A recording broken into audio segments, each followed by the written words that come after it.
There's a Sahabi of Rasulullah sallallahu alaihi wasallam, Huthaifah ibn Yamaan radiyallahu ta'ala an. It said that during the era of Umar Khattab radiyallahu ta'ala an, he married a Jewish woman. He married a Jewish woman. Umar radiyallahu ta'ala an sent him a letter that I want you to get rid of the marriage and to separate yourself from this Jewish woman. Now this is what Umar radiyallahu ta'ala anhu said to Huthaifah ibn Yamaan radiyallahu ta'ala an.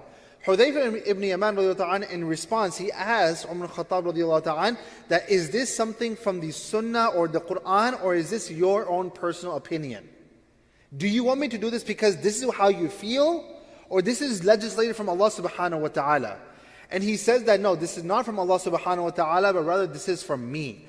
I feel like that you should not get married to this Jewish woman.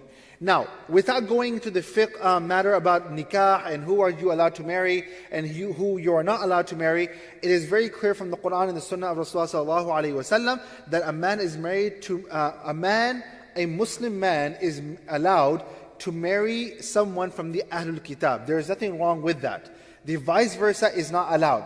But in this case, Umar he's simply saying this, and there's a lesson in this for all of us, especially today. Because today we have a lot of people, a lot of Muslim men marrying people from the Ahlul Kitab. Now once again, from the Quran and Sunnah of Rasulullah, there's nothing wrong with that.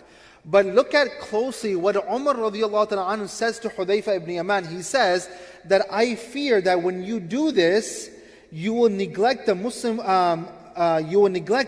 women, and these women eventually will become immoral.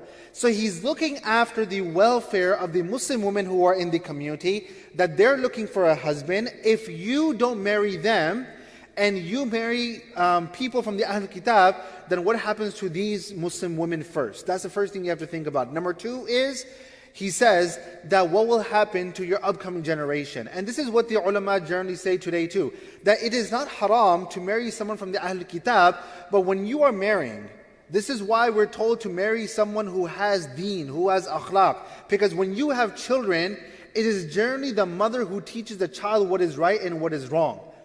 And so if the woman happens to be someone from the Ahlul Kitab, and there is a religious conflict inside the house, that one is a Muslim and the other one is not a Muslim, then in that situation a child can grow up being extremely confused.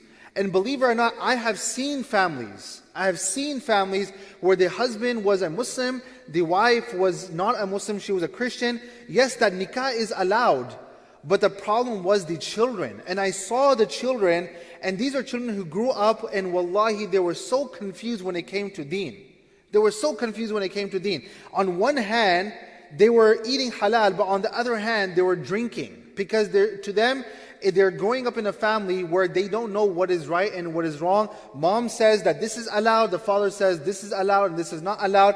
So the kids grow up extremely confused. Number two is, then what happens to our Muslim women? So it is never about what is right and what is wrong, but sometimes you have to look at the maslahah. You have to look at what is wise in this situation.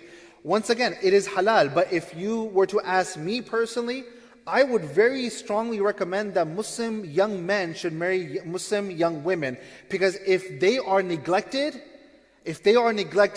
then you can, think about where will they go? Where will our young Muslim girls and sisters, where will they go to find a husband? So this is something that happened during the time of Umar Khattab radiyallahu ta'ala an.